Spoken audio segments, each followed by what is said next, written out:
Happy Monday, superstars. We've got the last two games to go through. It was the Panthers and the Knights. A terrific game this was, actually, and with the Knights staying in it and giving the Panthers a run before a lovely Cleary try, which helped us as captainers of him and obviously helped them get the win. And it's just great watching him go about his business. And actually, the Panthers didn't play very well in this one, but they were able to sneak a good win there. And Cleary 79 led from the front there with that try, as I said. A bunch of tackle breaks in that one there.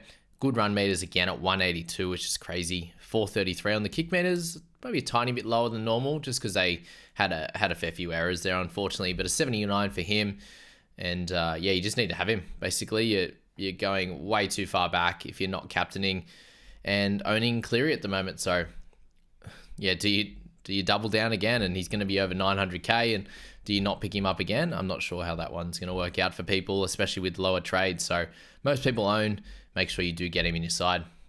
Frizzell with the 63 for him with a nice try. So good to see him back playing some good footy and a nice try in the back end there to get them very close to the Panthers after a really good start for the Knights there in that one. And boy, I'm excited to have Greg Marzou. Obviously got him in my side. Didn't play him this week, but I'm excited to play him against the Tigers next week. Whew, that's going to be fun. That's for sure. And we'll get to Ponga soon, but he's going to be a scary one as a non-owner currently. But good for guys like Frizzell, KPP, I think, heading into next week. Isaiah Yeo got upgraded to a 58, which is really nice there as well. Just all in base, basically, for him with one tackle break, one offload. Just the one penalty, so that's the only negative in his game. And priced at 772, you get exactly what you paid for there. And if you went for him over Payne Haas, you ended up in a really good spot there. And as a non-owner, I was very happy with 54. 58, not too bad, about par, which is fine. I can cop that for sure. But another big score there for Daniel Saifidi, 56 in 49 minutes. And for those that own Haas, you can go straight to Isaiah Yeo. I wonder if he will get another rest at some point this season. But Daniel Saifidi's 56 in 49 minutes with that try at the beginning of the game, just got it off to a great start. And he's absolutely turned the corner and moved into a mid-40 scorer, which he's averaging 32.6 for the year. And he was well under that 30 average before this time. So he's been the cheapie that's come through for you guys as well, and you got to use him as a looper last week, which was helpful as well in round 21 there. Liam Martin with a 54 picked up a line break in there. That was a good run, that one. But a few people mentioned him as a potential looper, as a potential cheaper guy to grab, and the main issue with him was the chance of resting, and he's just been scoring too poorly.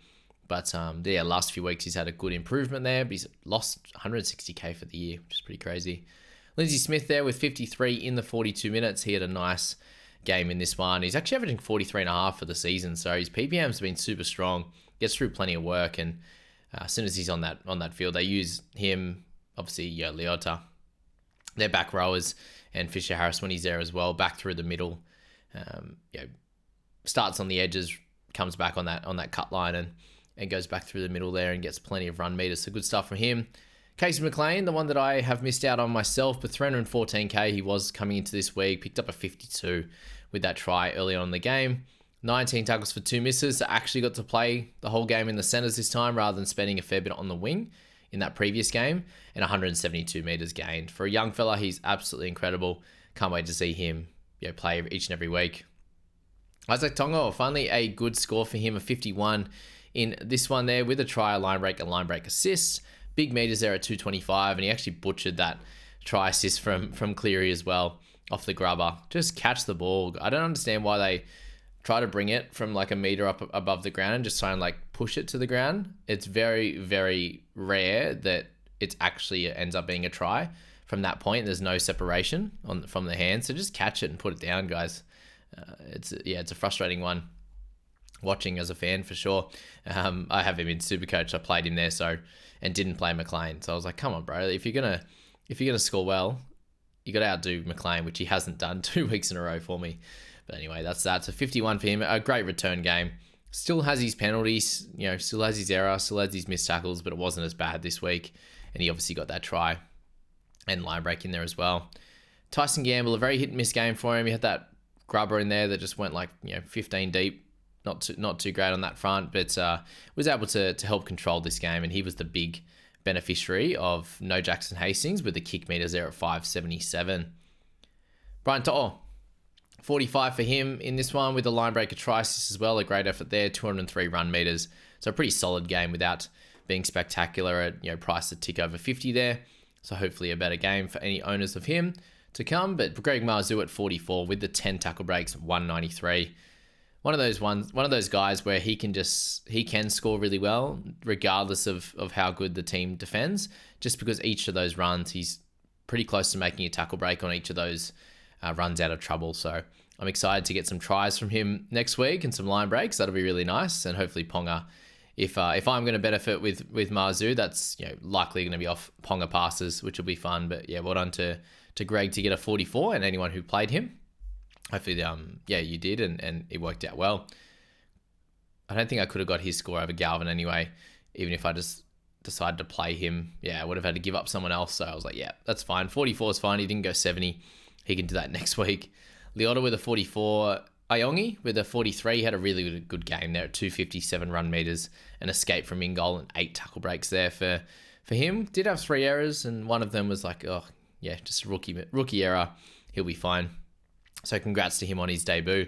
Jaden Brayley, my Supercoach team really hopes that he plays a full 80 again next week. And another one of those ones where no try assist from dummy half. I'm still waiting for the Plath and Watson ones. I'm not sure if it's going to happen, but I'm hoping. Anyway, over the next hour or so, we do see an update with those guys there. But Brayley's 42, pretty solid for any owners there of him.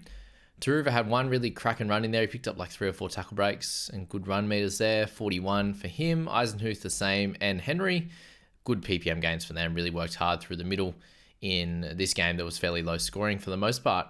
Dan Gagai, a bit of a low one for him. 18 tackles, only 3 tackle breaks, 1 offload to hand and a 1 to ground there for him. So a little bit lower. But next week I think against the Tigers is where your bread's buttered with guys like Dan Gagai and Dylan Lucas there. We had Adam Elliott with a 33. Jerome Luai was actually on 30 at halftime. Really slowed down in the second half there for his 37. He's one that at 732 now, I think that you can see him hitting games where he gets 50-odd 60s. And then you'll also have games like this where he's not the main guy. They both get their hands on the ball plenty. He did have a try assist still. But there will be games like this where he gets 37. I still think he has 50s in him as well. You got Kenny in there with 33. Thomas Kant with a 33. End up coming in, I think, with Jacob Saifidi missing this game, along with Croker playing decent little stint there for both of those guys and good PPMs. Fletcher Sharp for a 32 for any owners of him. Anyone had to play him in their 17. Not the worst in the world. He actually outdid Ponga, who's the big worrisome guy out of this game, but it was expected that against the Panthers, he wasn't going to score well. He has a very, very low average against the Panthers across his career, and that's continued here with 1 line break, 3 goals in this one, missed 4 tackles, making 0. It's some pretty rough going, an error and a penalty as well. So Ponga, hopefully a few more kick meters out of him potentially next week as well. Like, it was really strange in this one actually with Crossland getting 207. You had Gamble at 557 and then Ponga only 60, which we usually see him get over the 100 mark in most games, and especially in a game where there was a lot more kicking. He seemed very passive and they didn't give him the ball plenty either. So hopefully for owners, next week is the week. I hope that it's not, because I probably can't buy him. But for owners, I hope he does well next week against the Tigers, which now that he's got the goal kicking, should at least get a good score just through that alone. But Crossland end up obviously getting 66 minutes in there, had to go off in that back end of the game with a knock. And you've got Jack Cogger that was there on the bench. So they covered some of that. But the other big news here, there's 2 more guys to speak on, is that of Kai Paul and Sorensen. So with Kai, a 23 for him in this one, only 26 tackles, 4 misses and 2 errors. He's fallen off a cliff the last few weeks, unfortunately, and I do think there's a chance next week for his first try. Up against Ruben Porter, though, who's absolutely been crushing it. It could be a tough one for Kai, but I do expect a much better score in the 40s or 50s next week. So, yeah, you could easily hold. At that price, you'll be 550, and you're only hoping for a 45 or something from him at that price from there on in. A little bit of concern for Sorensen around an injury, but wait to see what happens. If we hear anything, or team lists will make that decision for us. There are a fair few people that own him out there and played him with a 20 in 51 minutes. Not ideal. There are games where he does play in the mid-60s, but yeah, he obviously went off with a bit of a complaint here. hopefully he's all good. He looked pretty good the start of the game, but ended up missing 6 tackles and had an inside 10. So, yeah, again, as I said, hopefully he is okay in that one there. All right, let's move to the final game of the round. I already spoke about the 5 things I learned. If you want a little bit more NRL chat, head into that one. I go through all of the different topics of the week and things that I learnt and things that I saw that I thought were pretty cool. And yeah, this game was a focus, obviously.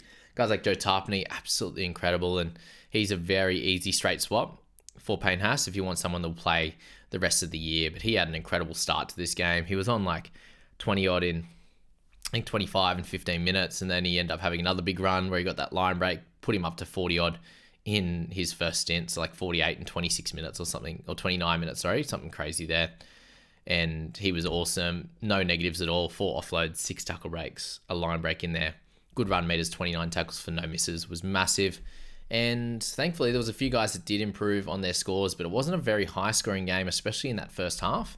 It did improve a little bit in the second, but we'll obviously focus on Fogarty once we get there. But you had Fogs there with that one, and then you had Adam Cook there, where he ended up at 243 meters. So that's something that's going to take away from Fogs if we actually see anything further. And while I'm here, Ethan Strange ended up getting rested, dropped, unsure at this stage, but he moved to 18th man and Cook came in. He did have a couple of really cool spiral bombs at the back end of that game, but I wonder how that's going to play from here on in. I think, especially in the first 60 minutes, I think Strange looks a little bit better than what Cook had in his arsenal, but yeah, be interesting to see. But Tapine, a really good guy to have.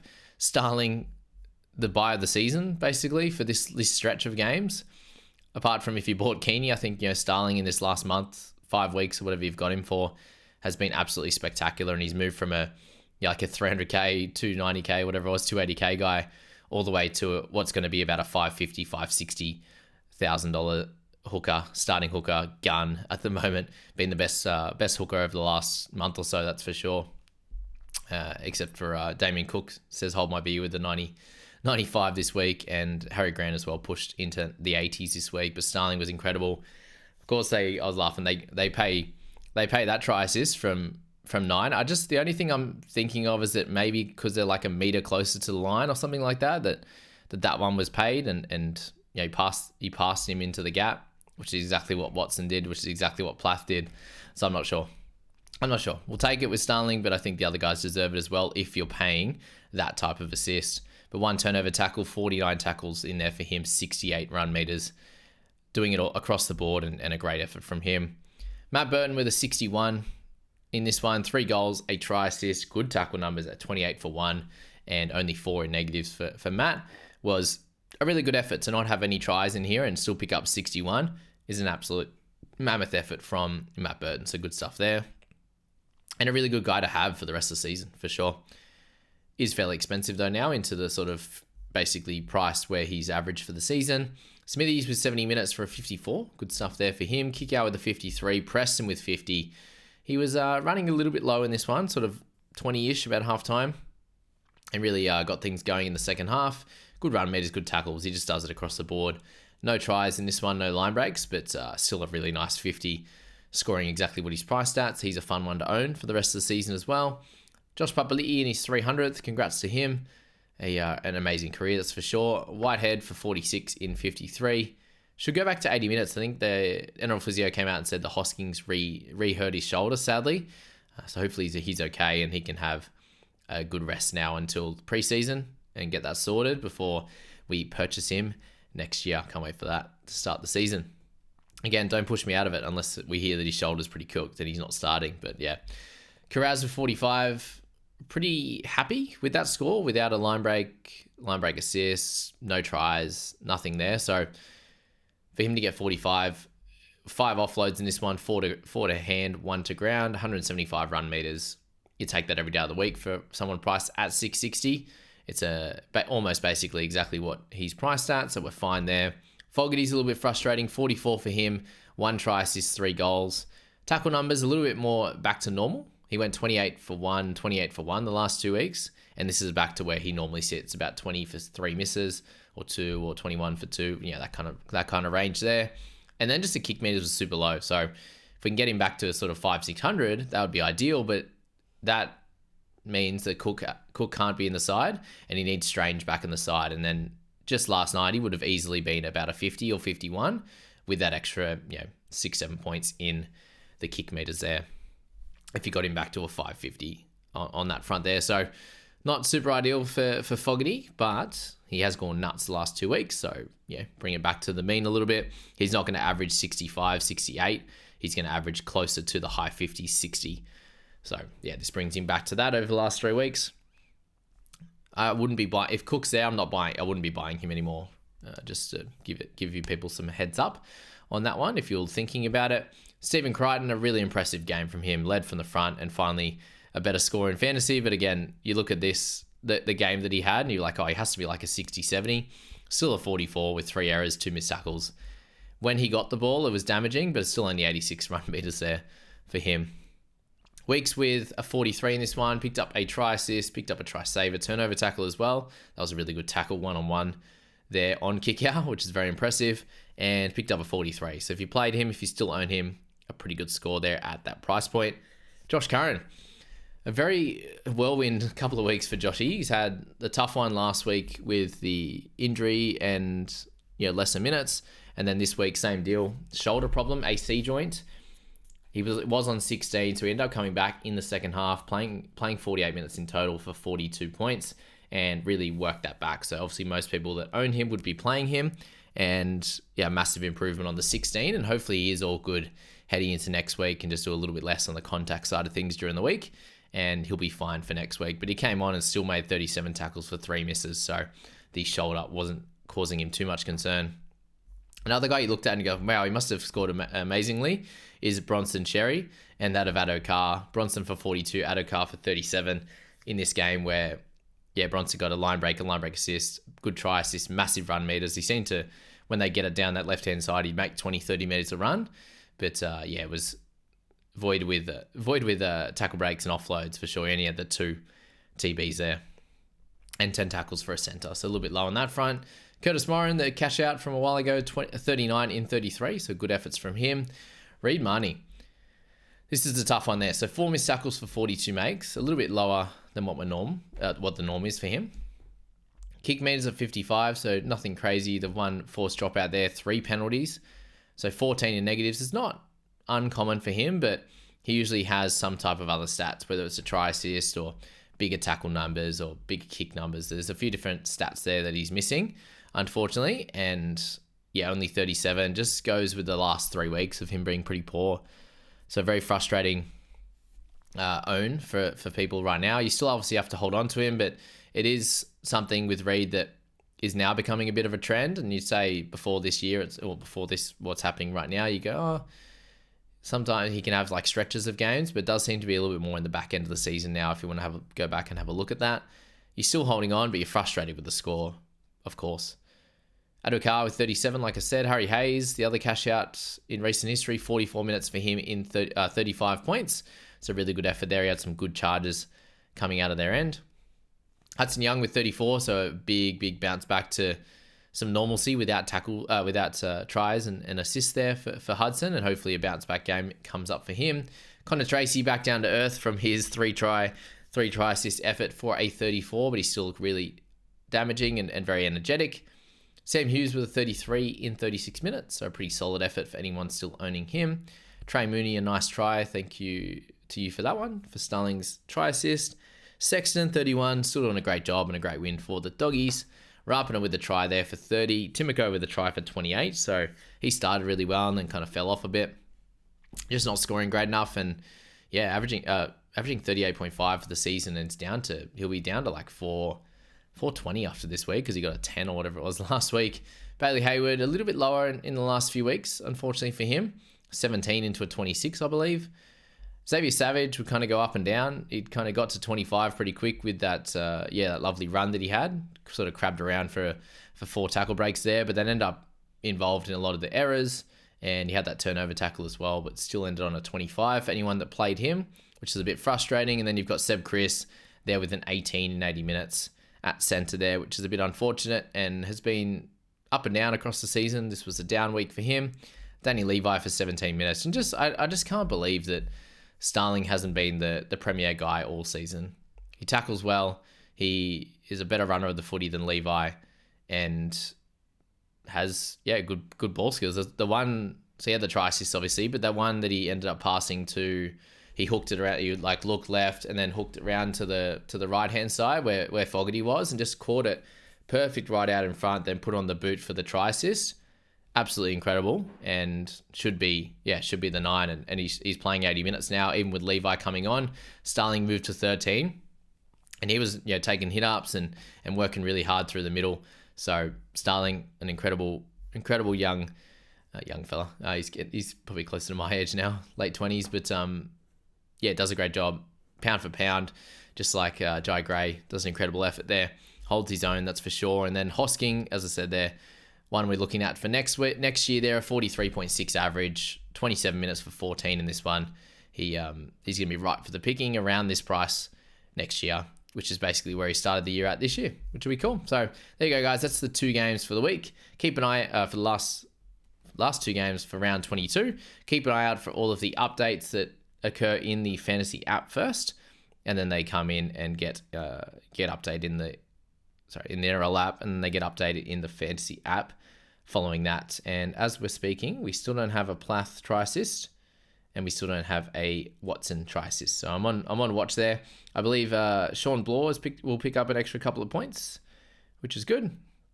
So Blorey ends up on a 42, it looks like. Hughes and Munster and Grant all staying the same at this point. So you still follow along. Or just wait until lockout, and that's cool too. That's another easy way to do it. But thanks so much for being here, guys. You're all absolute legends, and I can't wait to see you guys in the results video later this afternoon, where I get to actually gloat a little bit, which is fun. See you, team.